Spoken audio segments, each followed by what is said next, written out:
নমস্কার, আমি দুষ্টু সুব্রত। আজকে আমার তৃতীয় ভিডিওটা আপনাদের কাছে আমি তুলে ধরছি। তার আগে আপনারা যেভাবে আমার দ্বিতীয় ভিডিওটা অর্থাৎ জগন্নাথ মন্দিরের ধ্বজার ওপর যে ভিডিওটা করেছিলাম তাতে যেভাবে আপনারা সাড়া দিয়েছেন তার জন্য আমি আপনাদের কাছে অবশ্যই কৃতজ্ঞ। আজকে আমি যে ভিডিওটা করতে যাচ্ছি তার আগে অবশ্যই আমি পার্থ মল্লিককে ধন্যবাদ জানাচ্ছি, কারণ তিনি পার্থ মল্লিক যে প্রশ্নটা আমার কাছে রেখেছিলেন যে ধ্বজার সাদা রঙের যে বৈচিত্র্য বা কী কারণে সাদা করা হয় বা সাদা পতাকাগুলো হয় সেই বিষয়ে একটা ভিডিও তৈরি করতে বলেছিলেন। খুব শীঘ্রই আমি এই সাদা পতাকা নিয়ে আমার যে নেক্সট ভিডিও সেটা আমি করব।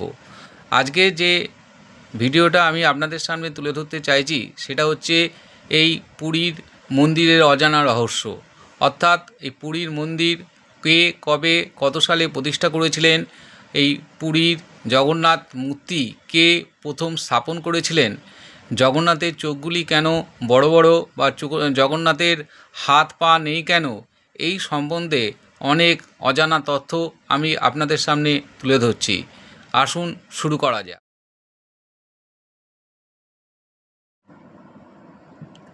জগন্নাথ দেবের মূর্তি প্রথম তৈরি করার কৃতিত্ব মালবের রাজা ইন্দ্রদ্যুম্নকে দেয়া হয়, যিনি প্রথম এই জগন্নাথের মন্দিরটি নির্মাণ করেছিলেন।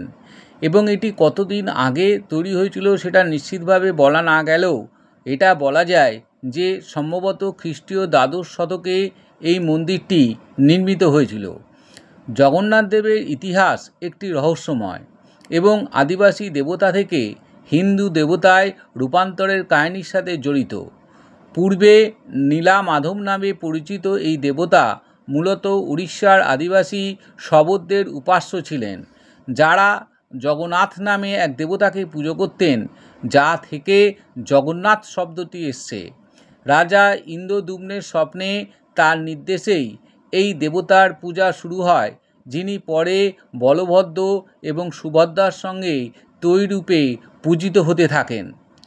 জগন্নাথ দেবের মুখ কালো হওয়ার কারণ হল তিনি হলেন ভগবান বিষ্ণুর রূপ এবং বিষ্ণুর গায়ের রং কালো বা শ্যামলা। জগন্নাথকে কাঠের মূর্তি হিসাবে পূজা করা হয় এবং তার এই কালো রং তার দারু ব্রহ্ম রূপের অংশ। এর মাধ্যমে বোঝানো হয় যে ঈশ্বর রূপের ঊর্ধ্বে এবং রঙের ভিত্তিতে কোনো বৈষম্য করা উচিত নয়। জগন্নাথ দেবের চোখের পাতা নেই, কারণ তিনি বিশ্বকে সর্বদা পর্যবেক্ষণ করেন, যা তার সর্বব্যাপিতা এবং চিরন্তন সতর্কতার প্রতীক। তিনি জগতের নাথ, তাই তার বিশাল এবং খোলা চোখ দ্বারা এই মহাবিশ্বের ওপর সর্বদা নজর রাখেন বলে মনে করা হয়। তাই তার চোখ কখনো বন্ধ হয় না। এটা ঐশ্বরিক দৃষ্টি ও প্রজ্ঞারও প্রতীক। জগন্নাথ দেবের মূর্তিতে হাত না থাকার কারণ হলো একটা পৌরাণিক কাহিনীর সাথে জড়ানো আছে। কিংবদন্তি অনুসারে ভগবান বিষ্ণুর একনিষ্ঠ ভক্ত রাজা ইন্দ্রদ্যুম্ন যখন একটি কাঠ থেকে মূর্তি তৈরি করছিলেন, তখন তিনি এমনভাবে মূর্তিগুলি তৈরি করতে আদেশ দেন যা অসম্পূর্ণ মনে হতে পারে। আবার এই নিয়ে আরেকটা কাহিনী, পৌরাণিক কাহিনীও তিনি প্রচলিত আছেন। হিন্দু ধর্মের সব দেবতাদের হাত আছে, একমাত্র দেবতা যার হাত নেই তিনি হলেন ভগবান জগন্নাথ। কিন্তু কেন সব দেবতাদের হাত আছে, শুধু জগন্নাথ দেবের হাত নেই, সেই নিয়েও অনেক কাহিনী প্রতিষ্ঠিত রয়েছে। তবে যে কাহিনীটিকে সবাই মনে প্রাণে বিশ্বাস করেন সেটি হলো কলিঙ্গ রাজ্যের রাজা ইন্দ্রদ্যুম্ন তার রাজ্যে ভগবান বিষ্ণুর একটি মন্দির বানাবেন বলে ঠিক করলেন। তারপর বানানোর ব্যবস্থা হলো, কিন্তু মূর্তি বানাতে গিয়ে রাজা সমস্যায় পড়লেন যে কেমন রূপ তিনি বিষ্ণুকে দেবেন। এই সমস্যার কথা ইন্দ্রদ্যুম্ন ব্রহ্মাদেবকে বললেন। তখন ব্রহ্মাদেব ইন্দ্রদ্যুম্নকে পরামর্শ দিলেন যে ভগবান বিষ্ণু ধ্যান করে জেনে নিতে যে এই বিগ্রহ কেমন হবে। ব্রহ্মাদেবের কথায় ইন্দ্রদ্যুম্ন বিষ্ণু ধ্যান করতে শুরু করলেন এবং তার ধ্যানে তুষ্ট হয়ে বিষ্ণু তাকে জানালেন পুরীর কাছেই সমুদ্রে যে নিম গাছের গুঁড়ি ভেসে আসবে সেখান থেকেই মূর্তি নির্মাণ করতে হবে। বিষ্ণুদেবের কথা মতো সমুদ্রে ভেসে আসা নিম কাঠের গুঁড়ি দিয়ে রাজা শিল্পীকে নিযুক্ত করলেন এই জগন্নাথ দেবের মূর্তি বানানোর কাজে। কিন্তু সেই শিল্পী যতবারই গাছের গুঁড়ি কাটতে করতে লাগলেন, ততবারই তার করাত ভেঙে যেতে লাগলো এবং এই সমস্যার সমাধানে তিনি কোনো উপায় খুঁজে পেলেন না। রাজা আবার ব্রহ্মাদেবের কাছে গেলেন, ইন্দ্রদ্যুম্ন।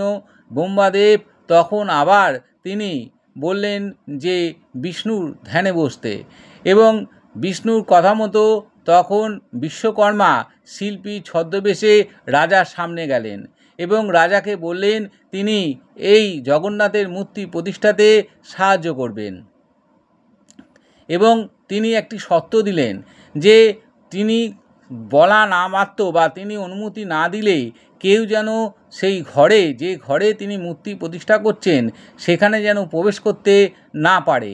আর কেউ যদি তার অনুমতি না নিয়ে সেই ঘরে প্রবেশ করে যান, তাহলে কিন্তু তিনি সেই অসমাপ্ত কাজ সেখানে রেখেই চলে যাবেন। এবং কাজ শুরু হলো। একটি ঘরে সমস্ত দরজা জানলা বন্ধ করে বিশ্বকর্মা তিনি শুরু করলেন জগন্নাথের মূর্তির কাজ। এবং রাজা মূর্তিটা দেখার কৌতূহল সামলাতে পারলেন না, কারণ অনেক দিন হয়ে গেছে কেমন মূর্তি তৈরি করছে সেটা দেখার জন্য একদিন তিনি দরজাটি খুলে ফেললেন। তারপর বিশ্বকর্মা তার পরিচয় দিলেন রাজাকে এবং জানালেন যে বিষ্ণুর আদেশেই তিনি মূর্তি নির্মাণের কাজে মর্তে এসেছিলেন। কিন্তু রাজা যেহেতু তার শর্ত ভঙ্গ করেছেন, তাই বিশ্বকর্মা আর এই মূর্তি বানাতে পারবেন না। এরপর বিশ্বকর্মা মূর্তির কাজ অসমাপ্ত রেখেই স্বর্গে ফিরে গেলেন।